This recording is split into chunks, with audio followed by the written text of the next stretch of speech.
Here's another video on entrances for WinBidPro version 16 by GDS. In this one I'd like to talk about open back fillers and maybe a couple other things that come up.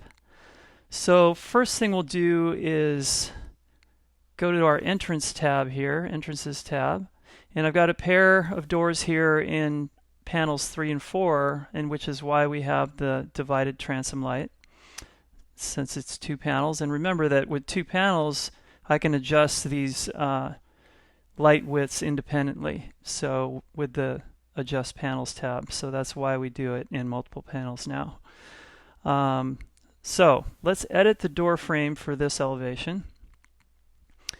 And what we're going to see is not only our transom glass bites, we always want to make sure those are set right, and transom stop. This one has a bottom stop, and remember, if I want to add a vertical stop, then I would add a new assembly to the transom component and then select it and say I need it left and right for vertical stops. So those would show up here, like here's the horizontal stop, and if I add a new one I can always hit the plus sign here too and create a vertical stop and then add it to the appropriate places in the transom. So this is what I was getting to, though, is the filler options you have in the door frame kind of components window. So we have our left side light filler, right side light filler, and then we have a separate component for flat filler. So flat filler is what's going to be used if the door is, or the entrance is on against the wall. So if the entrance is against the wall, and let's say you don't have the flat filler part number entered, then the program's just going to exclude the side light filler and not put a flat filler in.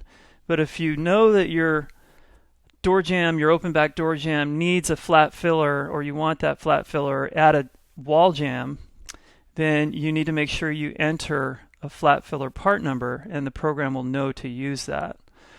So the other option for flat filler is with a bulkhead. So let's go back to our drawing here.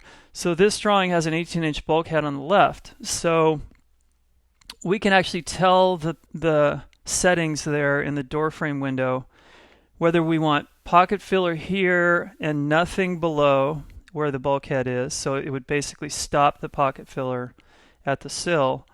Or if we want the pocket filler all the way, so even where the bulkhead is, if we want it to extend all the way down to the ground. Or if we want flat filler to be where the bulkhead is and then pocket filler where the glass is. So those are our 3 options. So let's go back to the door frame components. And so notice how there's no profile for the fillers, which it doesn't change your dimension, face dimension of the jamb anyway, so that's why there's no profile. It's a filler that fits flush.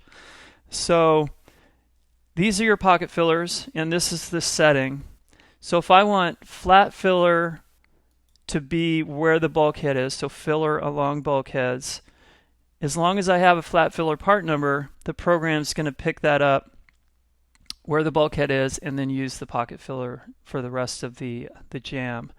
And then of course the one that was continuous full height, so from the top to the bottom, I would click that option, and then I would click no filler, which is actually the same as if there were no flat filler part number. It would just leave out any filler for where the bulkhead itself is and put the pocket filler in above. So those are your options for, and those are the settings for the filler, open back fillers for door jambs. And that's pretty much it for this video. Thanks for watching.